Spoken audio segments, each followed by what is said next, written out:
प्रदोष व्रत अति मंगलकारी और शिव कृपा प्रदान करने वाला है। यह व्रत प्रत्येक महीने के कृष्ण व शुक्ल पक्ष की त्रयोदशी को रखा जाता है, इसलिए इसे वार के अनुसार पूजन करने का विधान शास्त्र सम्मत माना गया है।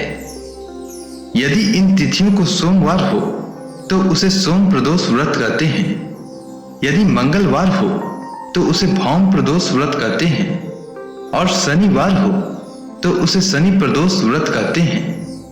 विशेषकर सोमवार, मंगलवार एवं शनिवार के प्रदोष व्रत अत्यधिक प्रभावकारी माने गए हैं। प्रत्येक पक्ष की त्रयोदशी के व्रत को प्रदोष व्रत कहते हैं। सूर्यास्त के पश्चात और रात्रि के आने से पूर्व का समय प्रदोष काल कहलाता है। इस व्रत में महादेव भोले शंकर की पूजा की जाती है। इस व्रत में व्रती को निर्जल रहकर व्रत रखना होता है। इस दिन प्रातः काल स्नान करके भगवान शिव की बेल पत्र, गंगा जल, अक्षत, धूप दीप सहित पूजा करें। संध्या काल में पुनः स्नान करके इसी प्रकार से शिव जी की पूजा करना चाहिए। इस प्रकार प्रदोष व्रत करने से व्रती को पुण्य की प्राप्ति होती है। अब चलिए सुनते हैं शनि प्रदोष व्रत की कथा। प्राचीन समय की बात है। एक नगर में एक सेठ रहता था। वह धन, दौलत और वैभव से संपन्न था।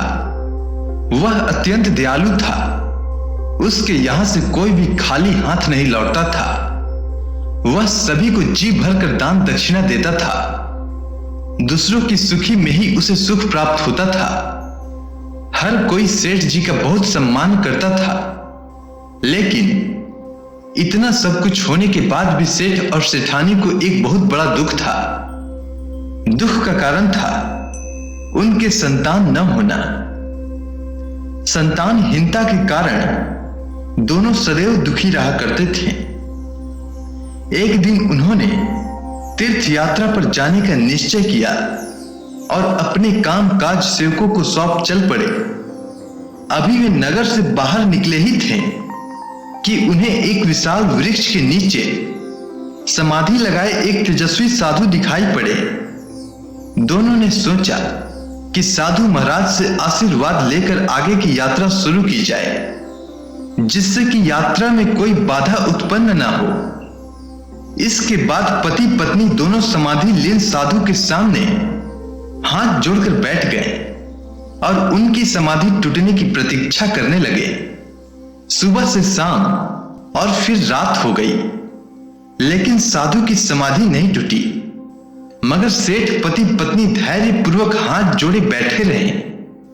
अंततः अगले दिन प्रातः काल साधु महाराज समाधि से उठे। उन्होंने सेठ पति पत्नी को देखा तो मंद मंद मुस्कुराए और आशीर्वाद स्वरूप हाथ उठाकर बोले, मैं तुम्हारे अंतर मन की कथा भांप गया हूं वत्स।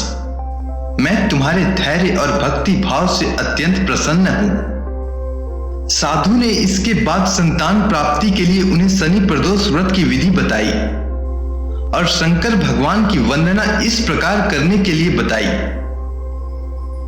हे रुद्र शिव नमस्कार, शिव शंकर जग गुरु नमस्कार, हे नीलकंठ सुर नमस्कार, शशि मौली चंद्र सुख नमस्कार, हे उमाकांत शुद्धि नमस्कार, उग्र त्वर रूप मन नमस्कार, ईशान इस प्रभु नमस्कार, विश्वेश्वर प्रभु शिव नमस्कार।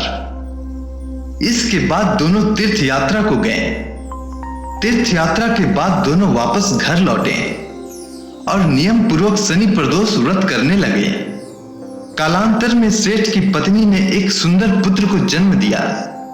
शनि प्रदोष व्रत के प्रभाव से शिव जी प्रसन्न हुए और शिव भगवान की कृपा से उनके यहां छाया अंधकार लुप्त हो गया और दोनों आनंद पूर्वक रहने लगे। अगर आपको यह कथा अच्छी लगी हो तो कमेंट सेक्शन में ओम नमः शिवाय लिखना न भूलें। धन्यवाद।